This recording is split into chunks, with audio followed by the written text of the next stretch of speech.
Rīgas plānošanas reģiona pasākums Labā prakse notika 2023. gada 11. oktobrī Rīgā Skanstes City konferenču zālē. Pasākums finansēts Eiropas Savienības atveseļošanas un noturības mehānisma plāna investīcijas 3112I, pašvaldību kapacitātes stiprināšana, to darbības efektivitātes un kvalitātes uzlabošanai projekta, pašvaldības kapacitātes stiprināšana, to darbības efektivitātes un kvalitātes uzlabošanai ietvaros. Pasākumā biznesa un vadības konsultanti stāstīja par biznesa vadības praksi, ko pašvaldības var pielietot sociālo pakalpojumu nodrošināšanā. Labklājības ministrijas pārstāve prezentēja aktualitātes normatīvajā un metodoloģiskajā vadībā attiecībā uz pašvaldību sociālo pakalpojumu plānošanu, īstenošanu un novērtēšanu. Un Rīgas valstspilsētas pašvaldības eksperts dalījās divos pieredzes stāstos par sociālās vides izpēti, atbilstošu pakalpojumu izveidi un novērtēšanu. Juris Osis, Rīgas valstspilsētas pašvaldības labklājības departamenta nodarbinātības sociālā darba un prakses pētījuma nodaļas vadītājs. Pašvaldības sociālā pakalpojuma attīstīšanas pieredze. Pirmais piemērs. Autors stāsta par pašvaldības pieredzi. Kā tā sāk apzināties, ka pakalpojums nepieciešams, kā to plānot un kā sniegt. Nekad nav tā, ka viss izdodas ideāli un no pirmās reizes, ka skatītos un teiktu, ka šis pakalpojums ir perfekts un nevajag viņam vairs ķerties klāt. Lai kā censtos, vienmēr rodas kaut kas, kas to pakalpojumu izmaina. 4 galvenie elementi, kas vajadzīgi, lai sāktu plānot pakalpojumu. Pirmkārt, cilvēki, klienti, kuriem ir problēma, kuriem sāp. Otrkārt, pakalpojums sniedzējs, kurš var sāpi noņemt. Treškārt, pakalpojuma administrators, kurš var savest kopā klientus ar pakalpojumu sniedzēju. Un ceturtkārt, nauda, ko pakalpojuma administrators saved kopā ar pakalpojumu sniedzēju. Nereti ir grūtības piemeklēt kompetentu kvalitatīvu pakalpojumu sniedzēju. Labi, ka ministrija strādā pie efektivitātes un kvalitātes kritērijiem, jo šobrīd vienīgais kritērijs ir pakalpojumu sniedzēja reputācija un atbilstība sociālo pakalpojumu sniedzēja reģistra prasībām. Pašvaldība ir pakalpojuma administrētājs, kuram ir nauda un jāsaved šī sistēma kopā. Par naudas piešķiršanu lemj politiķi, un ir svarīgi pārliecināt viņus par pakalpojumu nepieciešamību un lietderību.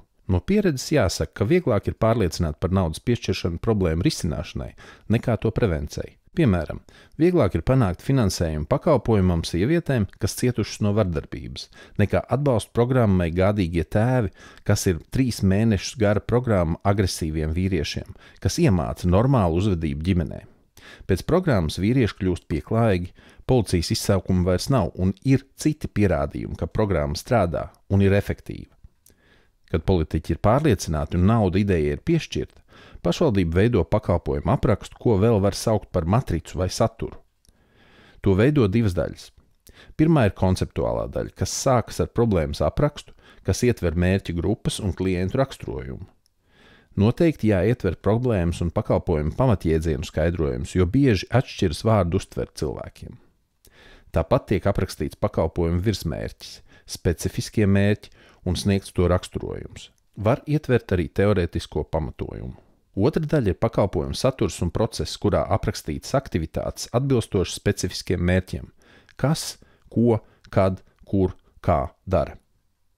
Tāpat tiek uzrādīti plānotie rezultāti šai darbībai, pēc kuriem varēs noteikt, ka rezultāti ir sasniegti. Tiek aprakstīta klienta līdzdalība. Pirmais piemērs. Profilēšanas un atbalstītā darba pakalpojums personām ar nediagnosticētām problēmām. Ideja aizsākās 2016. gadā. Tolaik Rīgas sociālajā dienestā bija 20 darbinieki, kas strādāja ar nodarbinātības jautājumiem. Uzsākot darbu, autors aizbrauc pie katra no šiem darbiniekiem un pārunāja problemātiku un darba saturu. Visi šie darbinieki tika pārcelti uz vispārējo sociālā darba praksi, neizdalot šauru specializāciju uz ilgstošo bezdarbu. Taču intervijās ar 20 darbiniekiem tika konstatēta problēma – cilvēki ar nediagnosticētām garīgām problēmām, kad invaliditāte nevar tikt piešķirta, bet viņi nespēja iekļauties sabiedrībā un bieži un bez risinājuma nāk pie sociālā darbinieka. Tāpat laikā šie klienti labprāt strādā, ja ir piemēroti pienākumi un darbs ietekmē viņus pozitīvi, normalizē, stabilizē, nomierina.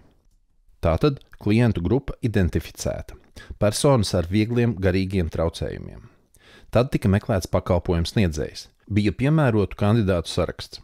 No uzrunātajiem pakalpojumu sniegt piekrita viens no pakalpojumu sniedzējiem Rīgā, un kopā ar viņu tika uzsākts darbs pie pakalpojumu matricas.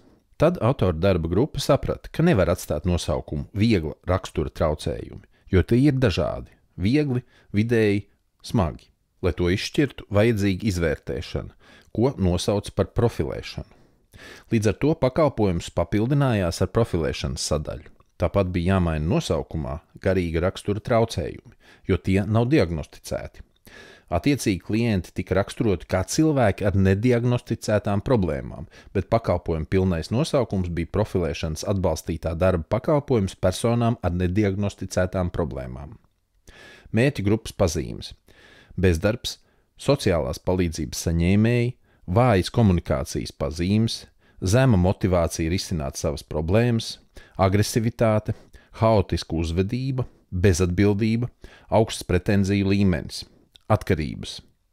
Tāpat tika nošķirti cilvēki, kas nav šī pakalpojuma mērķa grupa, bezpajumtnieki, ar nopietnām atkarības problēmām, kustību traucējumiem, cilvēki, kas saņem ģimenes asistenta pakalpojumu. Vispārīgo mērķi veidoja 3 daļas – nodrošināt iekļaušanos darba tirgū, sniegt nepieciešamo atbalstu prasmju apguvē un nodrošināt atbalstu darba gaitu uzsākšanā gan darba devējam, gan darba ņēmējam. Iecer bija skaidra. Pilotprojektā tiktu iesaistīts 16 mērķa grupas personas, lai saņemtu profilēšanas pakalpojumus. Autora darba grupa saprata, ka ne visi, kas saņēmuši profilēšanas pakalpojumu, turpinās nodarbinātību. Pakalpojums tika sadalīts 2 daļās – profilēšana un atbalsta pasākumu īstenošana. Attiecīgi katrai daļai bija savs specifiskais mērķis. Profilēšanā klienti tika iedalīti pēc smaguma 3 grupās. Katrai tika noteikta cita atbalsta intensitāte. Profilēšanas pakalpojumu tika paredzēts uzsākt ar sociālā darbinieka un psihiatra konsultāciju. Tika konstatēta pirmā problēma.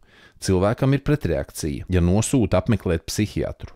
To nācās pārsaukt par mediķu konsultāciju. Pēc profilēšanas, ja klienta stāvoklis ļāva tam iesaistīties darbā, tad viņš uzsāka strādāt. Ja ne, tad klients tika nosūtīts atpakaļ uz Rīgas sociālo dienestu, lai izstrādātu atbalsta plānu. Pakalpojums sniedzēja uzdevums bija izstrādāt profesionālu, kompetentu atbalsta plānu klientiem, ar kuriem sociālā dienesta darbinieki netiek galā. Otrā pakalpojuma daļa, atbalsta pasākumi, ietvēra atbilstošas konsultācijas pēc individuālajām vajadzībām. Psihologa, sociālā rehabilitētāja, karjeras konsultācijas, darba meklēšanas pasākumi, asistēšana darbā un darba saglabāšanas uzraudzība. Pakalpojums sniedzējs bija piemeklējis atbilstošas darba vietas. Bija klients, kompetents pakalpojums sniedzējs un pakalpojuma administrators. Izstrādāts pakalpojuma apraksts. 15 cilvēkiem bija piemeklētas darba vietas. Taču pakalpojums tika izbeigts pēc 6 mēnešiem. Kļūda bija paļauties uz klientu atlasi sociālajā dienestā, kas tika noteikti saskaņā ar pašu sagatavotiem noteikumiem. Nākamais risinājums – pārstrādāt pakalpojumu aprakstu tā, lai pakalpojums sniedzējs nāktu uz sociālo dienestu jau ar saviem klientiem. Pakalpojums tiks pilnveidots. Cita aktualitāte šobrīd ir aprūpes mājās pakalpojumi. Rīgā, tāpat kā visā Latvijā, ir 34% iedzīvotāju vecumā virs 55 gadiem. 2030. gadā tādu būs jau 35%, un ir jāstrādā pie atbilstošu aprūpes pakalpojumu pilnveides.